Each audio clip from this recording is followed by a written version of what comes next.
आज हम आपके बीच में श्री प्रेम सुधा सागर से एक कथा ला रहे हैं कि कालिया नाग कौन था और कालिया नाग कालियादह में क्यों गया, कारण क्या था।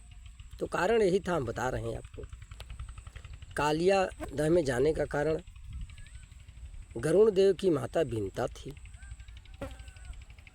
और कालिया नाग की माता कद्रु थी। ये दोनों में आपसी बैर था। कहने का मतलब कोई झगड़ा था आपस में। इसी को लेकर के, इसी के प्रतिशोध में गरुण देव सर्पों को मारते थे और खा भी जाते थे। कारण यही था।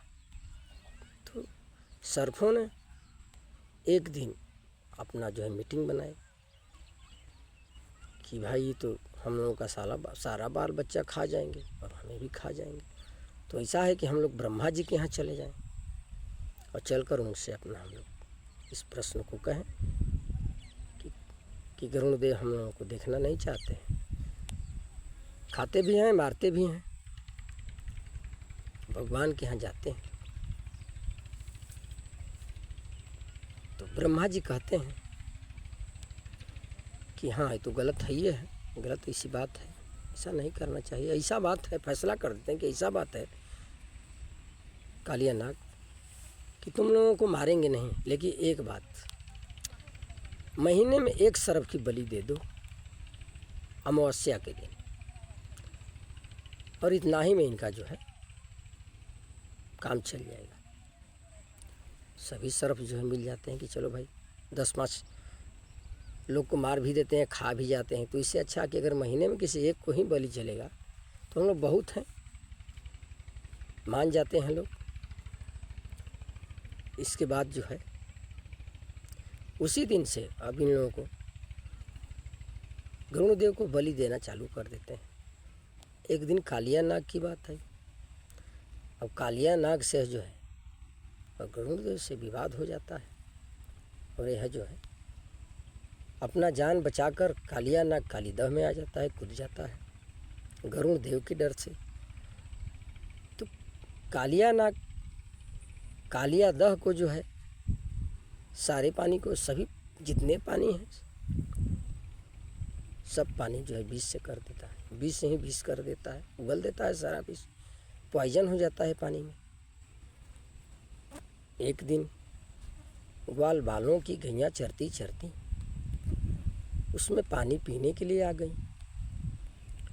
जब पानी पी लेती हैं तो सभी गायें बीमार हो जाती हैं। कुछ गायें मर जाती हैं, कुछ सांड भी मर जाते हैं, कुछ बछड़े भी मर जाते हैं। अब सारे गोकुल में हल्ला हो जाता है कि वृंदावन में कालियादह में उसमें सर्प विष हो गया है, पानी इतना हमारी गौ माताएं मर गई, इतनी बीमारें हैं। अब लड्डू गोपाल आते हैं, कहते हैं कि ठीक है, देखते हैं। तो देखते देखते ही समझ जाते हैं कि इसमें तो कालिया नाग इस पानी को विष कर दिया है। उसमें कूद जाते हैं।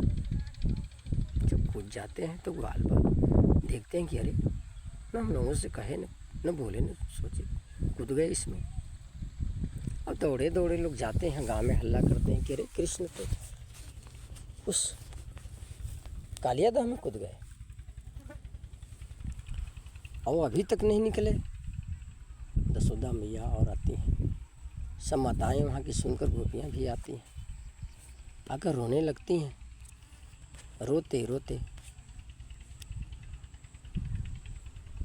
लोग व्याकुल हो जाती हैं। इससे बात बलराम जी समझाते हैं, यशोदा मैया कूदने को तैयार हो जाती हैं। इसके बाद समझाते हैं कि माता घबराओ नहीं, कृष्ण आने ही वाला है, उसे सर्प नहीं काटेगा, वो भगवान है, भगवान स्वरूप है, इसलिए आप धैर्य धारण रखिए, वो आने वाले हैं। यशोदा मैया मान जाती हैं। तब तक भगवान अपना जो है रूप बड़ा कर लेते हैं। इनको काट देता है कालिया नाग और अपने नाग फांस में डाल देता है, तो अपना ये रूप जो है बड़ा कर देते हैं। जब बड़ा कर देते हैं तो वह टुकड़े टुकड़े में हो जाता है कालिया नाग। जो भी बचता है तो फन खड़ा होकर 101 नाग का फन बना करके और फुफकारने लगता है। उस पर चढ़ जाते हैं और एक एक फन पर अपना सारा बल जो है दे देते हैं और इतना बल दे देते हैं कि वह लाचार होकर पस्त हो जाता है। इसके बाद कालिया नाग की पत्नी को, उस सर्फिन को पता लगता है कि मेरे पति तो है भगवान के हाथों मारे गए। वह व्याकुल होकर अपने बच्चों को लेकर आती है, अपने बच्चों को आगे कर देती है और अपने पीछे होकर लेट जाती है सामने। कहती कि हे प्रभु, मेरे पति का प्राण वापस कर दिया जाए, नहीं तो मैं अपने बच्चों को लेकर कहाँ जाऊंगी। मेरी जाति ही आपने बना दी है जहरीली, हम लोगों का स्वभाव ही है काटना। हे प्रभु, हम लोग क्षमा के पात्र हैं, इसलिए क्षमा कर दिया जाए। लेकिन सर्फिन जो थी, साध्वी थी, वो भगवान की परम प्रिय भक्त थी। उससे कहने पर कालिया नाग को बचा देते हैं, उससे प्राण वापस दे देते हैं, उससे शरीर को कायम कर देते हैं और कहते हैं, हे कालिया नाग, तुम इस दह से चले जा। जमुना दी में रमणक द्वीप है और उसी में जाकर तुम अपना रहना। वहाँ जो है गरुण देव तुमको नहीं मार पाएंगे। और उस दह से निकलकर जमुना जी में जाता है और रमणक द्वीप में चला जाता है और कालिया दह का सारा पानी जो है भगवान उसको शुद्ध कर देते हैं। कालिया नाग अपने परिवार को लेकर रमणक द्वीप में रहने लगता है और अपनी गाय माता को, गैया मैया को जिलाकर भगवान छोड़ देते हैं। गैया मैया सारी जो चली जाती हैं गोकुल में। हल्ला हो गया, अरे कृष्ण बालक इतना बड़ा सांप कैसे मार दिया। कुछ लोग गलत कहते हैं, कुछ लोग कहते हैं कि नहीं कोई चमत्कारी है, कुछ लोग कहते हैं कि नहीं भगवान है, इनकी लीला परम्पार है, कोई नहीं जानता है भगवान की लीला। छोटा मत देखो, भगवान छोटे नहीं होते, वो हर लोगों के दिल में रहते हैं, वो अंतर्यामी हैं, सब कुछ देखते हैं। इसलिए भगवान का भक्त ही भगवान को पहचानता है।